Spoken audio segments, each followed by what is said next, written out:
Let's do some more of these.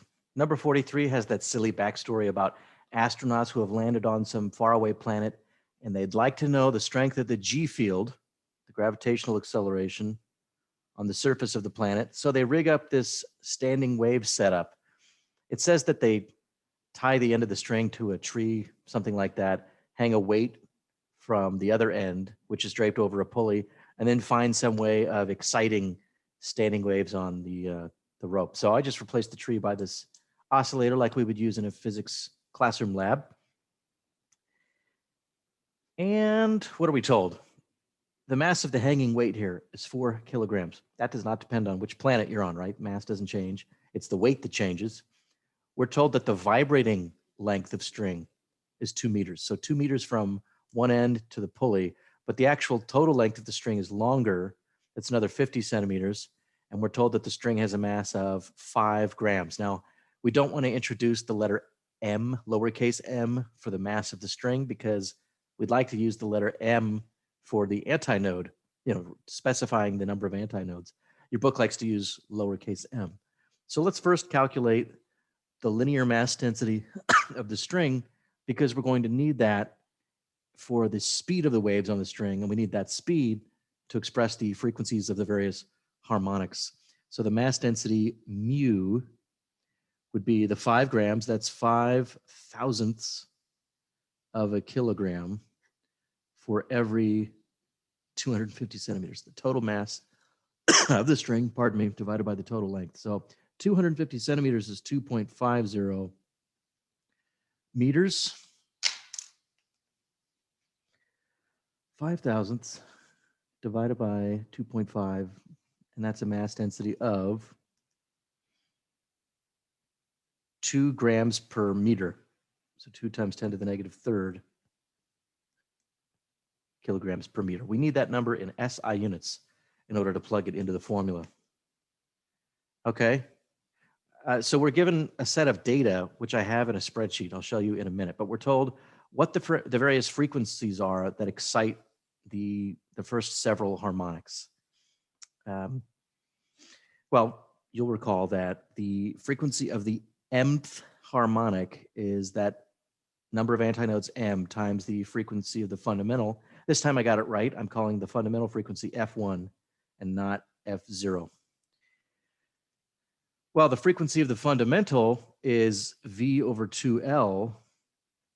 That's the speed of the waves on the string, and that depends on the tension as follows: root tension over mass density. So what's the tension? Well, this isn't 3A, so we don't need to be too careful with the argument here. Since this hanging mass is in equilibrium, the tension must balance the pull of gravity. So the tension here is equal to the gravitational force on the mass. And this is the point of the problem. We're supposed to use the data gathered, the relationship between number of antinodes and frequency of the various modes in order to figure out what G is. So if you have no idea how to get started, as with most problems, just write down the formulas that you know, and usually the way forward becomes apparent. So far left side of the equation, far right side of the equation, the various numbers of antinodes and their corresponding frequencies are given. That's what we have as data. We also know the tension, that's mg, and we know mu. Well, we know the mass. Here, let me just write this out. How about that? M over 2L, and then the tension is the known mass of the hanging weight over mu. So what do we not know in this formula? G is the only thing we don't know, presumably. That's how the problem is set up. In real life, you'd never, well, at least in modern times, you would never attempt to land on a planet if you didn't already know its surface acceleration. Think about the Perseverance rover that just landed on the surface of Mars. Do you think they would have attempted that multi-million-dollar, I don't know, tens of millions of dollars endeavor if they if they didn't already know what the surface acceleration was? You have to be able to calculate the acceleration towards the surface during the descent so you can figure out how much thrust you need and all that. Okay, so can we extract G from this formula? Actually, yes. So in a moment, I'll show you the Excel spreadsheet. We have a table of the various numbers of antinodes and their corresponding frequencies. So we could even just take one of those data points, like number two antinodes, the frequency of the second harmonic. We could plug in the frequency of the second harmonic. We could plug in 2 for the number of antinodes. We could plug in the known vibrating length, L, the known mass density, and the known mass of the hanging weight, which produces the tension. And the, excuse me a second, the only unknown in that equation would be G. So we could just use one data point to solve for G, but that one data point will be subject to error. So of course, the better thing to do would be extract G from several data points and use all that information. So you could calculate G individually for each data point and get what, 5 or 6 values of G, average them, and then call that your best estimate. Even better than that method, though, is the graphical method. So let's linearize this equation and make it look like, we need it to look like y equals mx plus b. Well, you may see already that there's no intercept here. So we're really just looking for some quantity, which we can call y, which is proportional to some other quantity. Now, here's another source of confusion. In high school algebra, we like to use the letter m for the slope of a line. But the slope is really just whatever that coefficient is in front of your independent variable. Here we're using lowercase m for the number of antinodes. So this lowercase m is not the same as this lowercase m. In fact, this lowercase m is really like x. So let me put boxes here. Dependent coordinate, independent coordinate, if you'd like to think in those terms, dependent versus independent.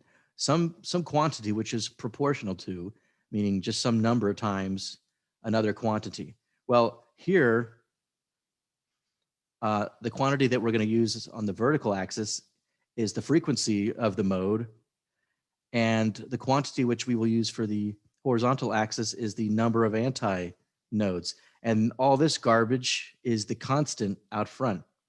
So again, everything in circle in the blob here is really the constant, which is the slope. We're going to plot frequency of the harmonic versus the number of antinodes, and the slope of that line must be the constant that's multiplying the independent coordinate, which is the number of antinodes. A lot of people find this process confusing. Can I make this a little clearer? What we're not doing is looking for something like this. We're not looking for a relationship where one quantity to the first power is proportional to some other quantity to the second power, because that would not graph as a line. For instance, if we were to plot, let's say we tried, here we go. Suppose we produce the same mode each time, like the second harmonic. So little m always had the value 2. And that means we would have to put different weights here, hang different weights, and then produce different standing waves. Then if you went to plot the frequency of each harmonic versus m,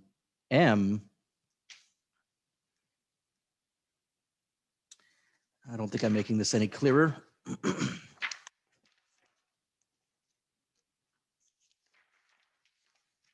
If you had experimented with different weights, you can see from this formula that the frequency of a harmonic is proportional to the square root of the hanging mass.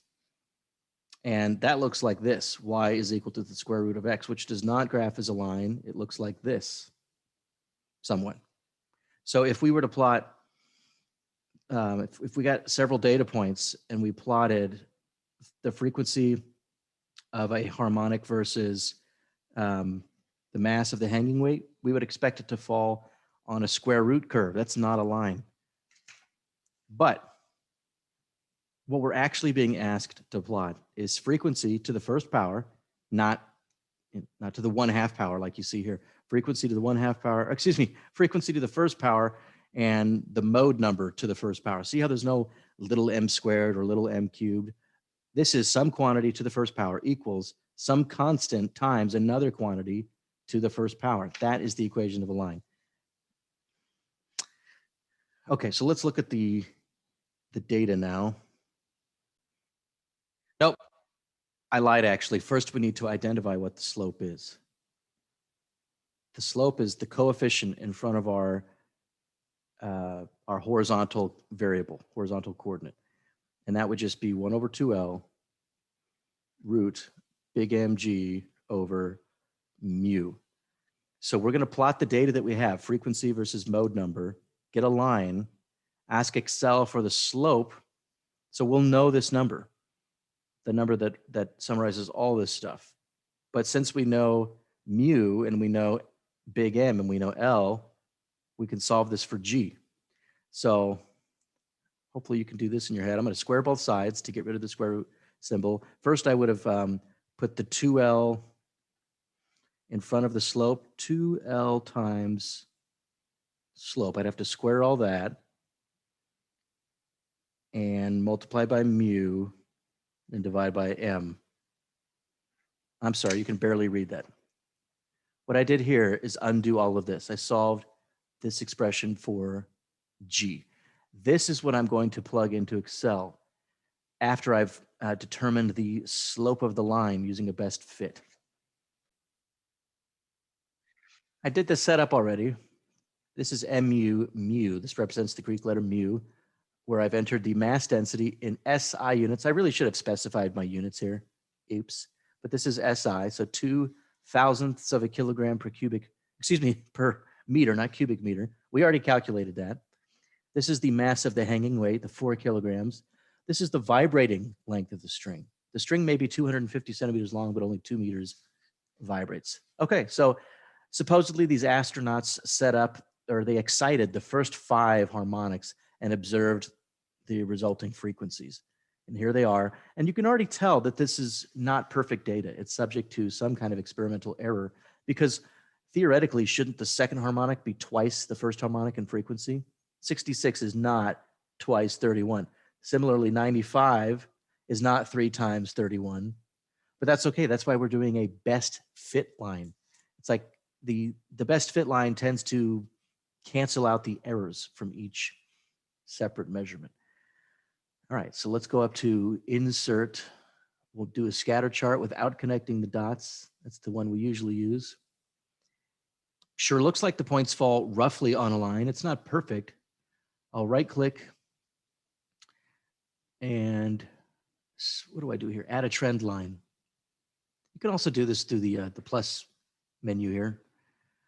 I'll scroll down. But first of all, make sure that it's defaulting to a linear fit. We're not trying to fit a logarithmic function, for instance. That's not the nature of the relationship here. And we would like to display the equation. And it's barely legible, so I'll click on that. Control A to select that. We'll blow up the font. And Excel defaults to the variable letters Y and X. But this is really frequency of the mth, the number M mode versus, what's this -1 here? Interesting. Okay, so it's assuming, or the best fit line that it found has an intercept of -1. So now it's kind of up for debate. Should we force it to have an intercept of 0? Because theoretically it would, right? The equation we just looked at, the intercept was 0. So let me do that instead. See if the number comes out any different from what the book got. I have to select a point. Now, why is that line still there? That's annoying. Format trend line. Okay, set the intercept. We'll force it to be 0. Okay, now there's no intercept. And I'm going to change the labels here. This is the frequency of the number M harmonic versus M. Okay, so I'll go back to my paper. No, I'm not going to go back to my paper. I'm going to do it right here in Excel. Okay, you saw the formula just a moment ago. Hopefully you've got it in front of you because you're following along. Well, the formula for G is going to go here. So right here, I'll just enter the value of the slope, 32.327. I don't really need all those digits. And then theoretically, G should be equal to mu, the mass density, times the quantity. So I'm opening some parentheses. I'll say 2 times the vibrating length, which is the number in this cell, times the slope, which is the number in this cell. And I square all of that. So shift 6 for that caret symbol. And then I divide by the mass of the hanging weight, which is 4 kilograms. Hit enter, and Excel is mad at me. What did I do wrong? I didn't do anything wrong. Okay, let me figure this out. Okay, it was a trivial issue. Excel didn't like that I hadn't included an equal sign here. I guess if you want to use scientific notation, times 10 to the some power, you need to put that equal sign in there. No need to keep all these digits because the numbers we're working with only really have 2 sig figs. So let me decrease the number of sig figs we're working with and keep at most 3 sig figs. So let's just call it 8.4 meters per second, which is a reasonable number because it's close to Earth's acceleration of 9.8 meters per second squared. At the very least, we know these astronauts are not on planet Earth. Number 55 from this chapter will acquaint you with a method you could actually use in the classroom to measure the speed of sound pretty accurately. You've got a tall beaker in which you've poured some water, some kind of fluid, and there's a spigot at the bottom that allows the liquid to drain. As the liquid drains, the height of the column of liquid decreases, so H decreases, and the length L of this air column increases. So capital L is the length of the air column from the top of the beaker to the top of the liquid, or the liquid surface level. And then you've got this tuning fork that you're holding over the beaker. And the tuning fork has been struck, so it's vibrating at its characteristic frequency. And the waves leaving the tines of the tuning fork, well, the vibrations of the tines set up longitudinal sound waves in the surrounding air. Those waves will travel down the tube. They'll be reflected at the surface of the water. And that reflected wave, in general, will interfere destructively with the incoming wave from the tuning fork. So in general, you get destructive interference. However, for a specific set of frequencies, the wavelength of the incoming and outgoing reflected wave is just right, and you actually get constructive interference at points called antinodes, destructive interference at points called nodes. In other words, you get a standing wave. And we've already looked at standing waves in this open closed tube. I say open closed because the air particles at the top of the beaker, that's open to the atmosphere, so they're free to oscillate, but they're not free to oscillate at the surface of the water. Yeah, you can dip your finger into water, but for a lot of purposes, water is pretty stiff, I guess you could say. Like, you can't jump into a lake from a height of 200 meters. Although somebody did jump into a lake from over 100 meters. I was just reading about this the other day. These record-breaking high jumps. Crazy people. Okay, so what I've actually drawn here is the first mode, and I'm representing it with the pressure wave, because we know that where it's open to the atmosphere, you've got a pressure node and a displacement antinode. The particles are free to jiggle. That's a displacement antinode, and that means it must be a pressure node. Down here, the particles are not free to jiggle, so that's a displacement node or a pressure antinode. We know from our previous study that the length of the air column, in order to have a standing wave, must be an odd multiple of a quarter wavelength. So this is the m equals 1 mode, because we've got 1 quarter wavelength. And here we have 1, 2, 3 quarter wavelengths. That would be the third harmonic, first harmonic, third harmonic. And you would also see first mode, second mode, first mode, second mode, but simultaneously we call it the first harmonic and the third harmonic. We call this the third harmonic despite being the second mode because its frequency is 3 times the frequency of the first mode.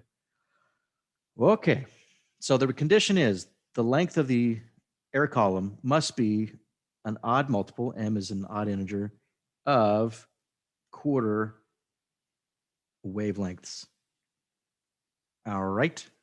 And we know that wavelength is wave speed divided by frequency. Now, in the problem, they gave you the speed of room in this air for this particular experiment. They also gave you the frequency of the tuning fork, which I will write down presently, 580 hertz.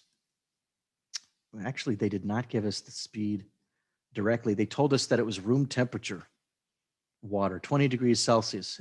And we know that room temperature means an air speed of 343 meters per second, or speed of sound in air of 343. Okay. So I'll put that number 343 into the spreadsheet. Yes, I'm going to use a spreadsheet.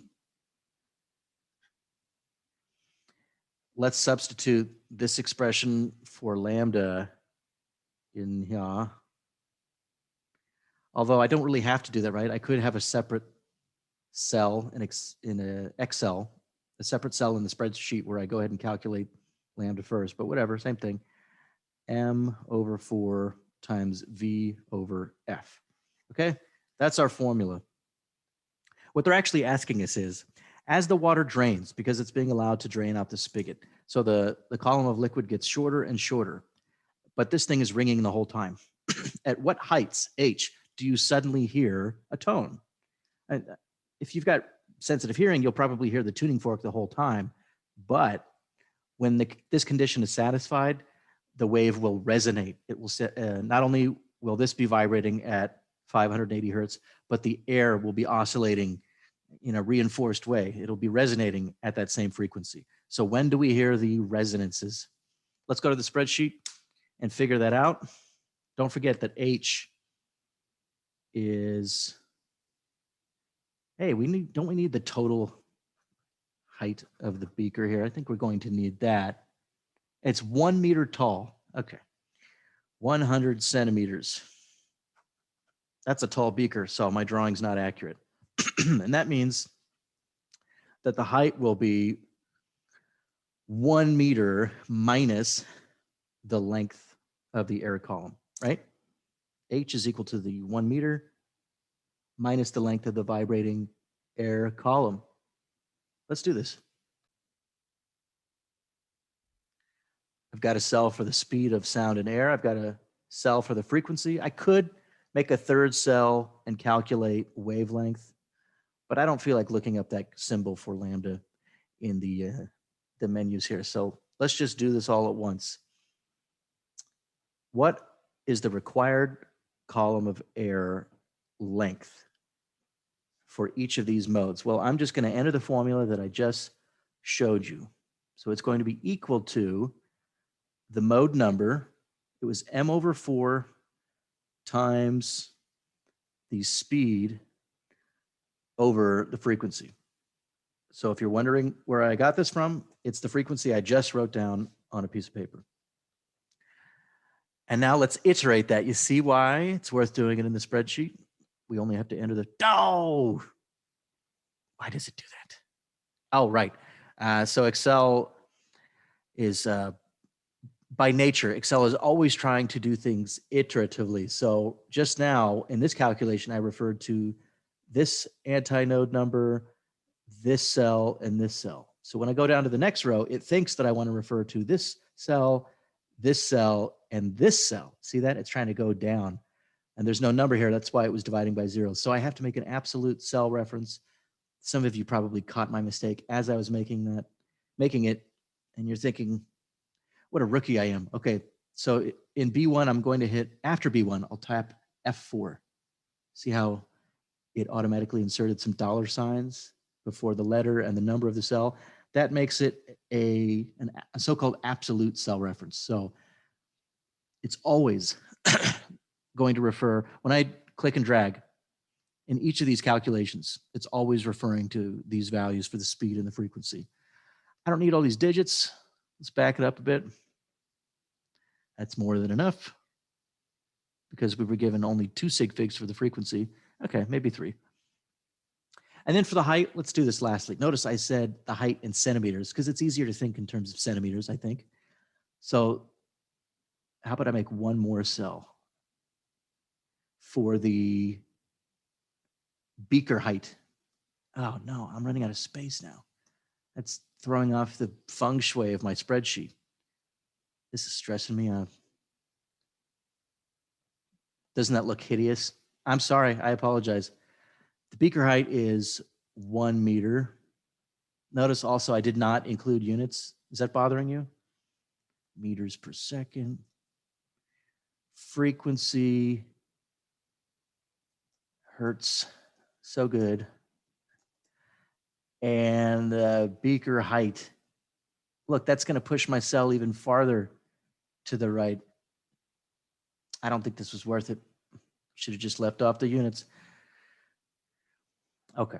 So the height will be equal to the height of the liquid column. The beaker height, I have to make that an absolute cell reference, hit F4, minus the length of the air column. And then this height is coming out in meters. I would like to have it in centimeters. So lastly, I will multiply that whole thing by 100 to convert from meters to centimeters. Iterate that calculation all the way down, lose one of the sig figs, a couple of the sig figs, and there we go. And now I'm missing my outer border. That's also bothering me. So these are the heights at which we can expect to hear resonance. As that beaker drains, when the height of the liquid column reaches these values, just for a brief moment, we'll hear that 580 hertz tone resonate. And if you don't believe me, let James Lincoln convince you. Take a tube that's open at both ends and dip it in water. Then with another tuning fork of known frequency, try to find the resonance.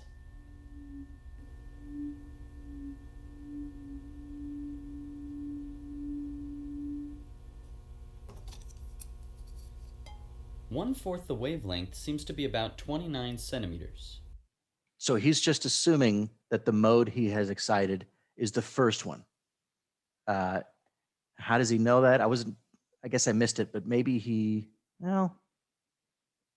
if he were to plunge the tube farther into the liquid, he might find resonance for an even shorter column of air, and then that would actually be the fundamental. But I guess he's rehearsed this. He knows that the one he's looking at is that first picture I drew where there's just 1/4 of a wavelength.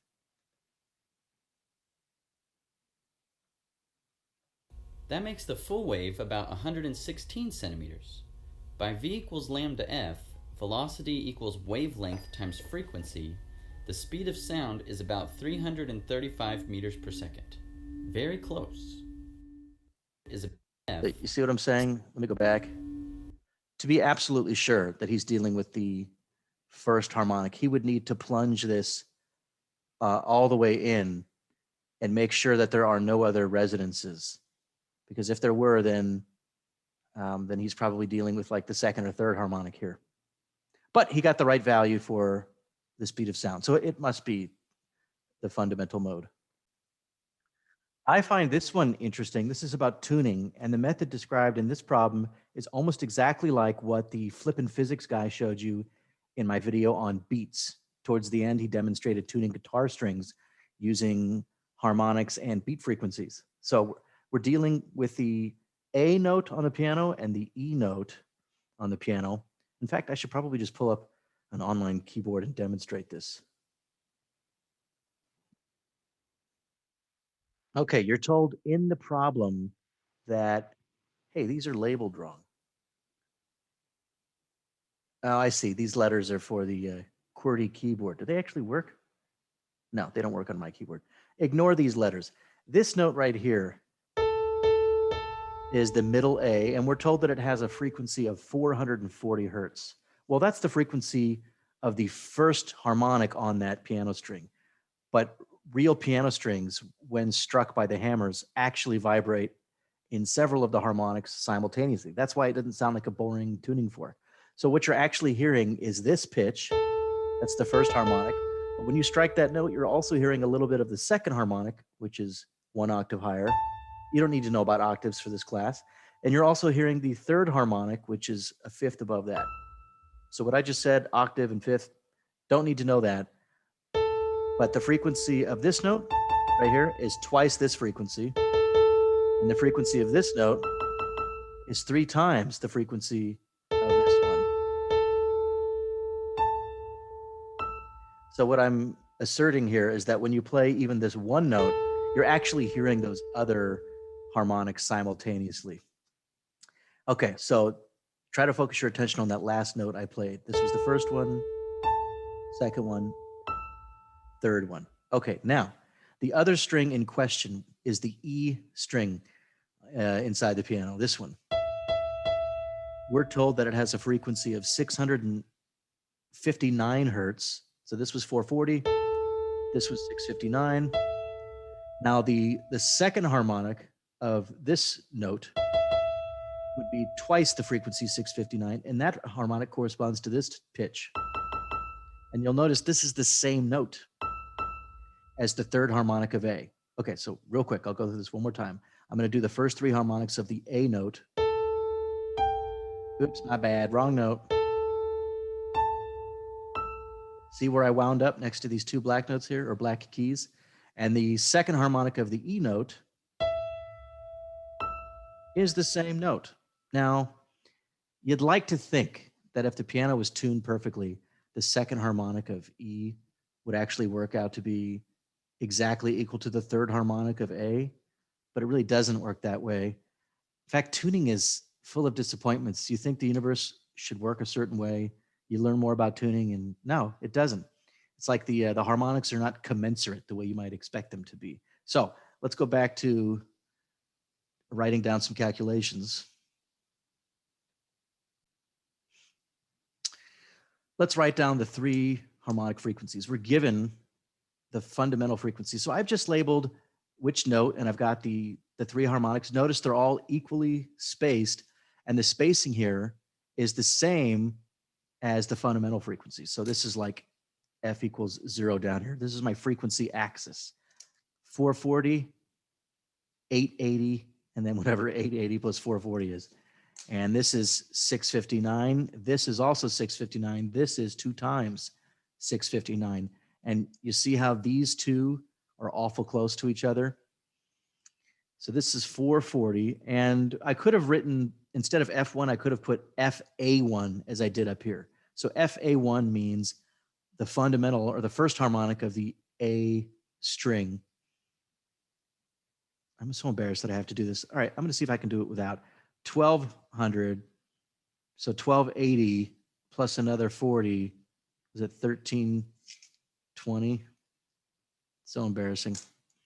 440 times 3. Okay, 659.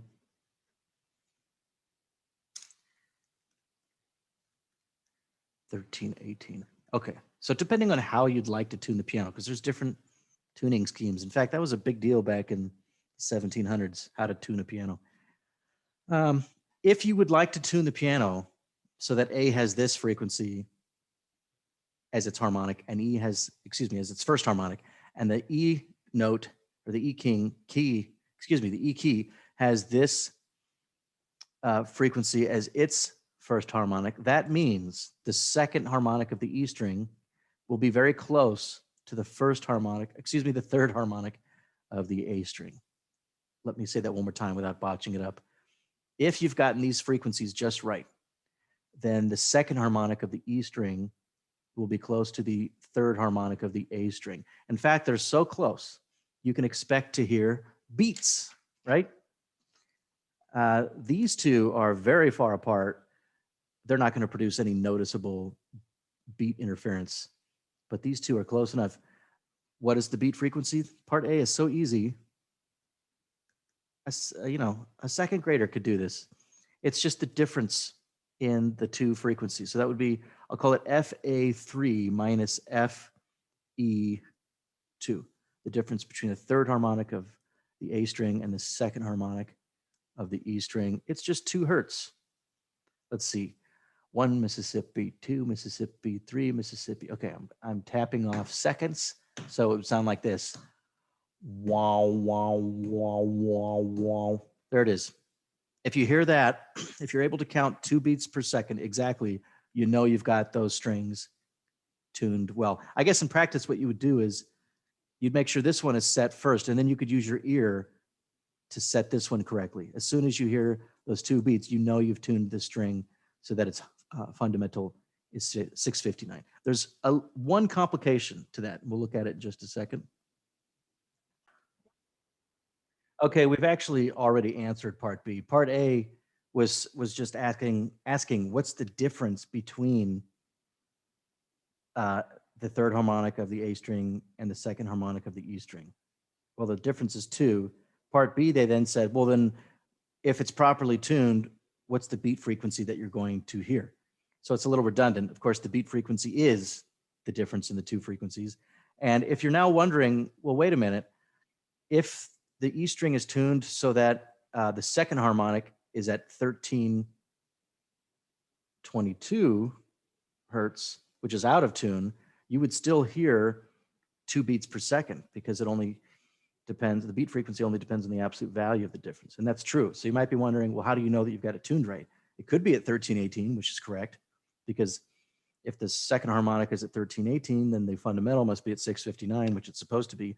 Or the second harmonic that you're hearing could be 1322, indicating that the first harmonic for the E string is only 661, or is 661, which is on the high side. That's too high. So how do you know which is which? The question is answered by part C, where they tell you, okay, suppose the tuner starts out with the tension in the E string a little low. It's on the low side.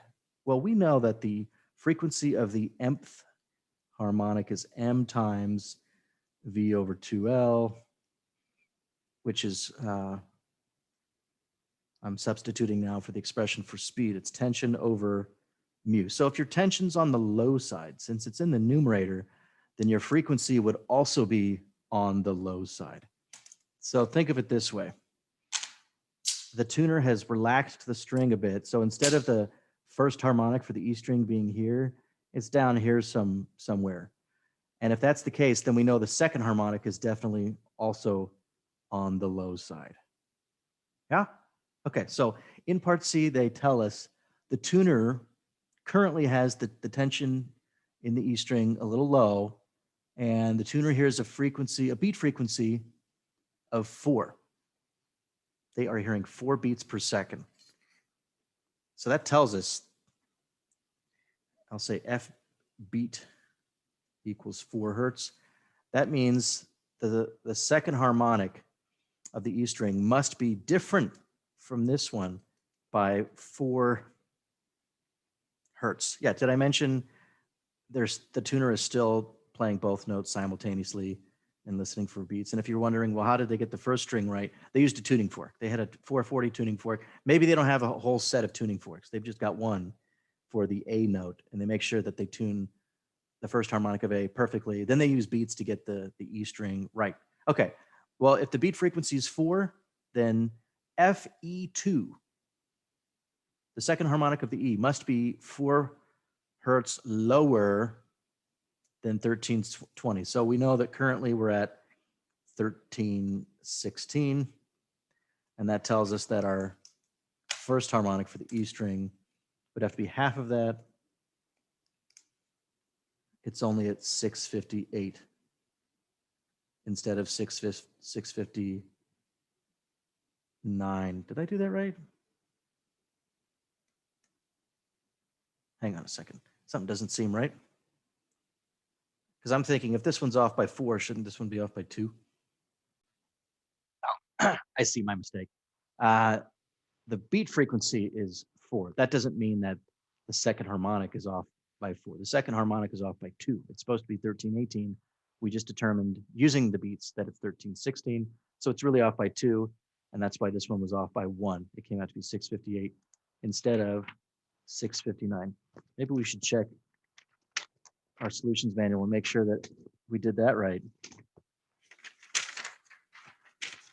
You know, the royal we.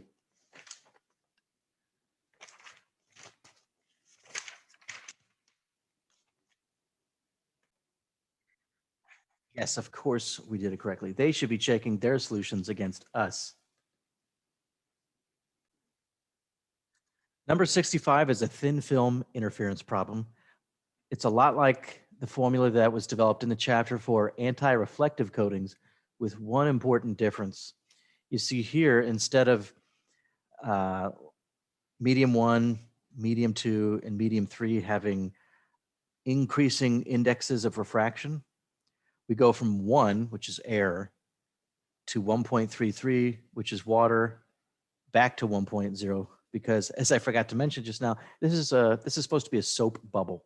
So here's the air inside the bubble, here's the air outside, and we're looking at reflections coming from outside.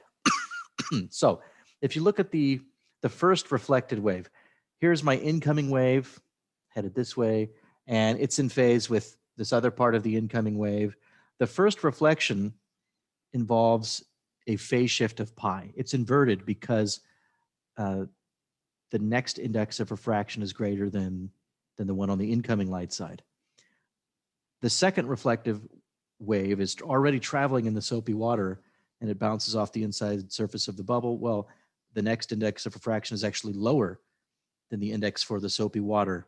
So there is no inversion, as I've drawn here. And that means we've now introduced a phase shift of pi between the two. I should say a phase difference. This one is shifted by pi. This one's not shifted at all. So whereas they started out in phase, now they're out of phase by pi radians. So the way I like to summarize that information or account for that information is just to say that the inherent phase difference is now pi radians. Your solutions manual did it a different way. You know, they're using inherent phase difference to refer to any phase difference between the incoming waves before reflection. I think it's easier just to say, okay, now that they've both reflected, there is an inherent phase difference of pi. Knowing that, we're supposed to find a formula for the wavelengths that reflect strongly. In other words, the wavelengths that experience constructive or max constructive interference. The total phase difference between the reflected waves has that contribution from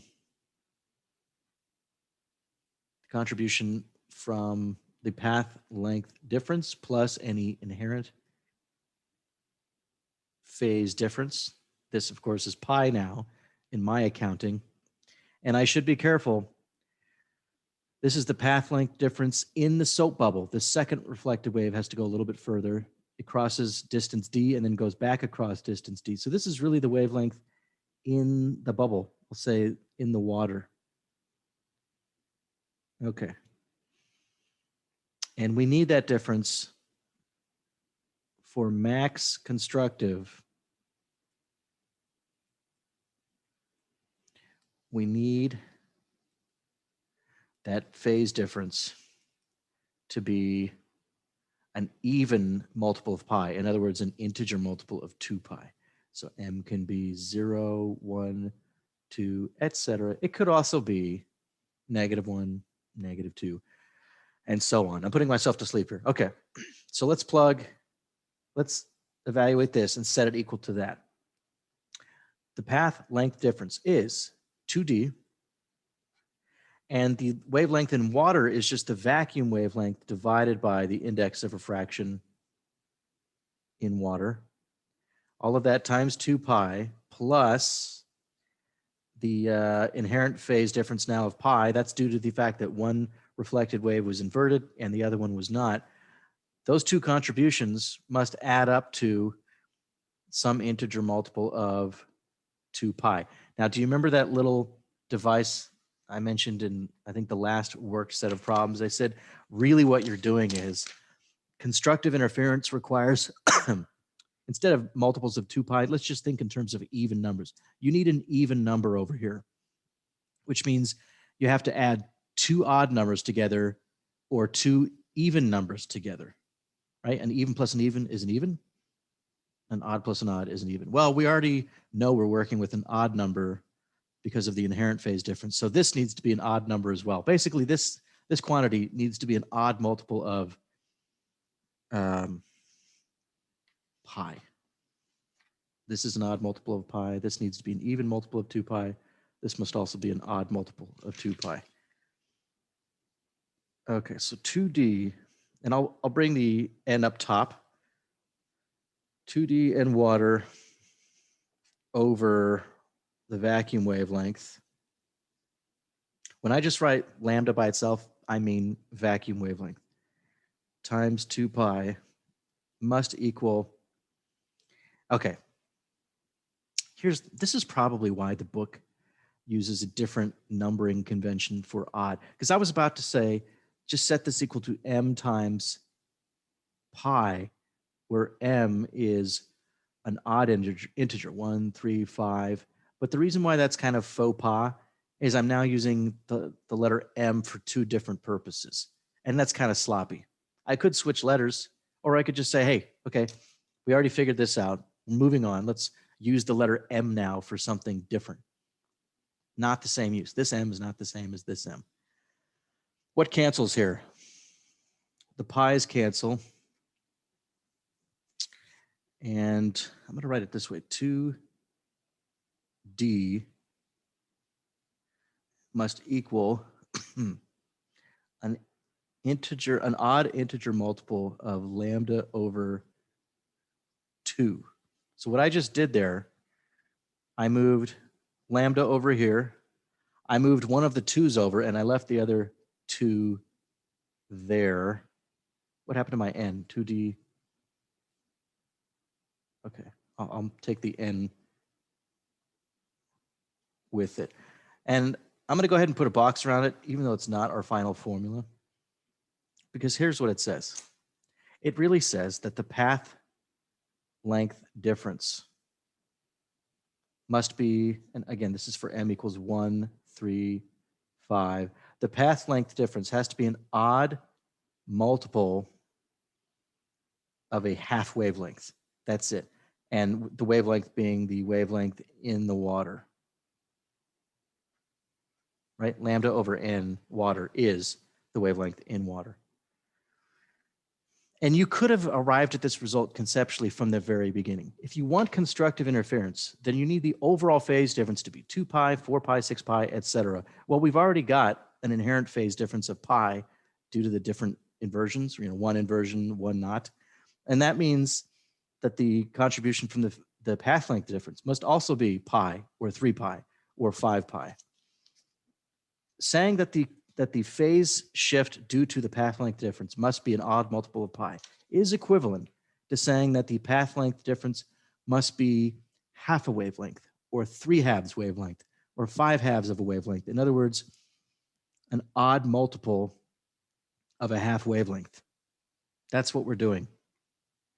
In any case, the problem itself is actually asking, in part B, it's asking for a formula for the possible wavelengths that would produce constructive interference. So I'm going to solve this now for lambda, and now I'll call it lambda sub c, as your book does, that means a wavelength for which we get constructive interference. So I guess I'll put the 2 back over here, and I've got a 4 n water d over m, where m equals 1, 3, 5. This is a different formula from the one your book develops, except it's really not.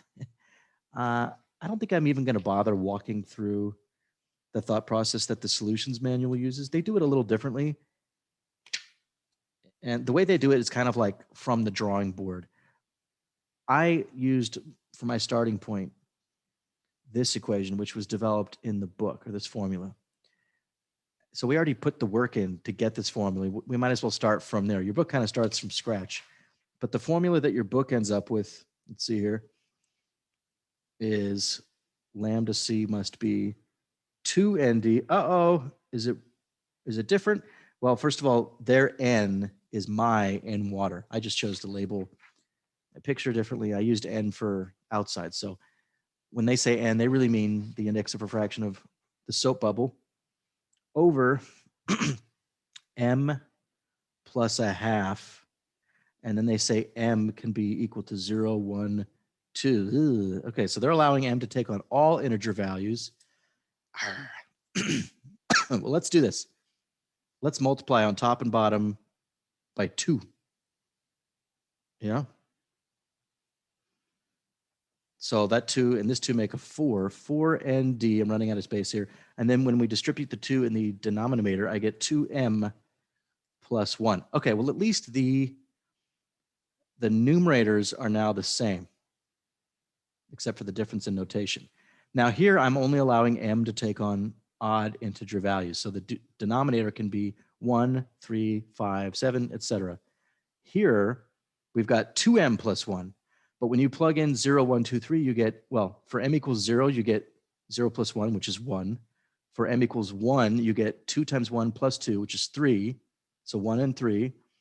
When you plug in 2, 2 times 2 is 4, plus 1 is 5. Aha, you're still getting the odd integers. So these formulas are equivalent. Why did they write it this way? I don't know. Just to irritate us. I guess whoever did it that way just found that easier. They're equivalent. There's probably a good reason for doing it this way, but I am fine with either. Personally, I kind of prefer this, as long as you write explicitly which values m can take. If you don't write that, you can't get credit, right? Because we don't know what you're talking about. The royal we.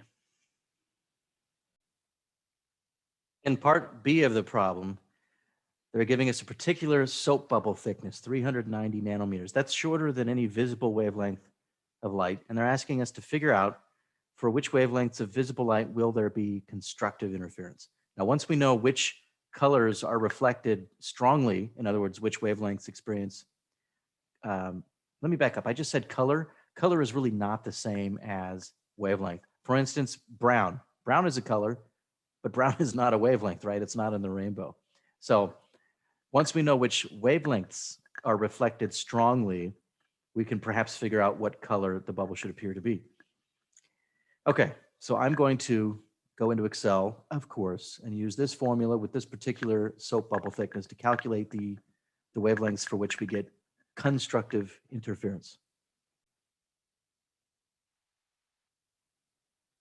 I've entered the soap bubble thickness in nanometers, index of refraction for the soapy water, and then I was careful to only give odd integer values for m, because I'm going to use my formula, which was 4nd over m.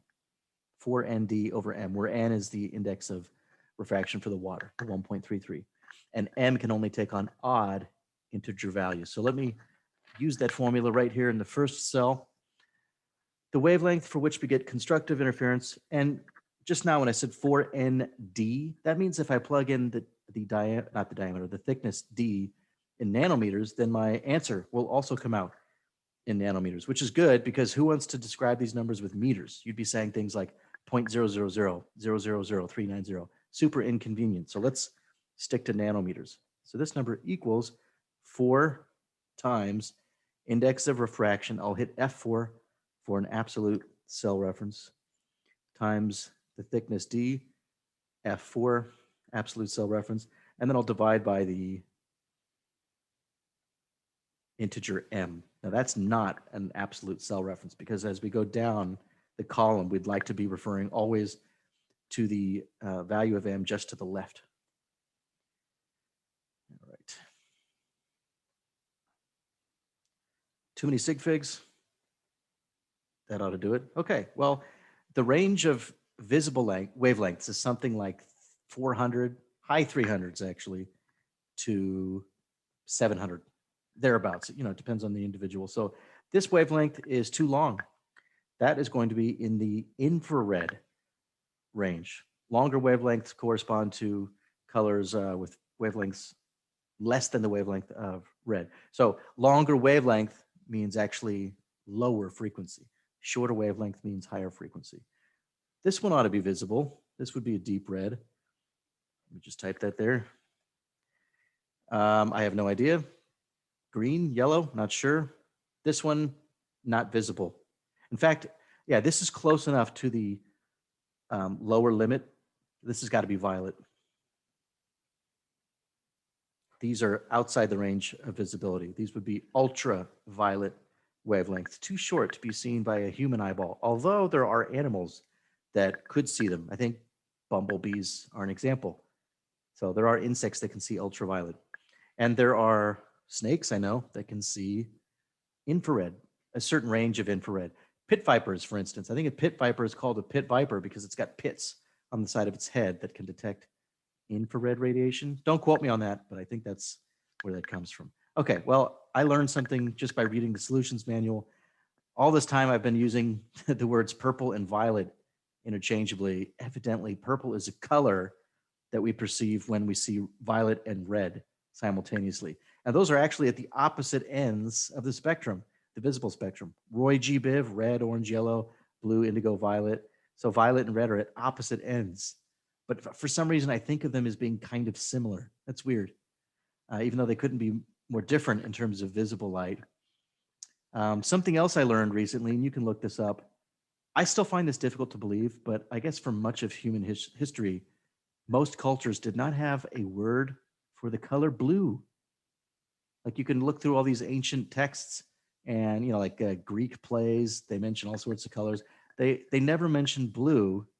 And I guess it's because nowadays we can manufacture all sorts of things that have a blue color, but in nature, there aren't too many things really that, like if you think of a blue t-shirt versus the blue of the ocean, they're not really the same thing, are they? And maybe blueberries, they're dark, but very strange. Lots of stuff on the web about that.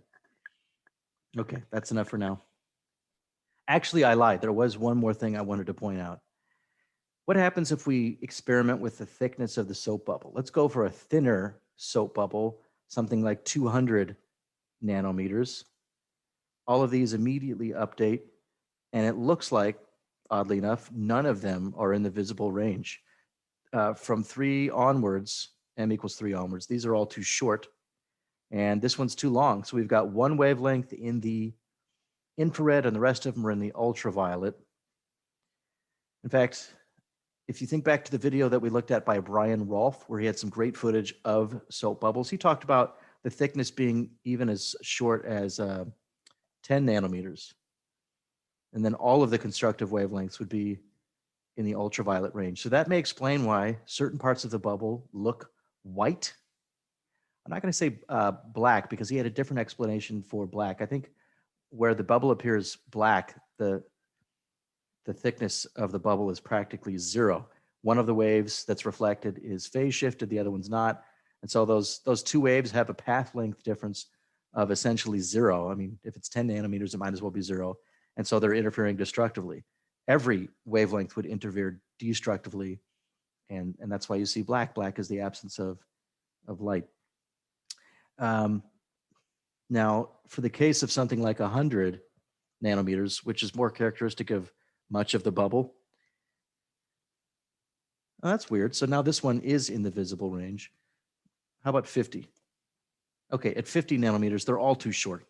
All of the constructively interfering wavelengths are in the ultraviolet range. So I'm thinking that for that thickness, none of the visible wavelengths are interfering constructively.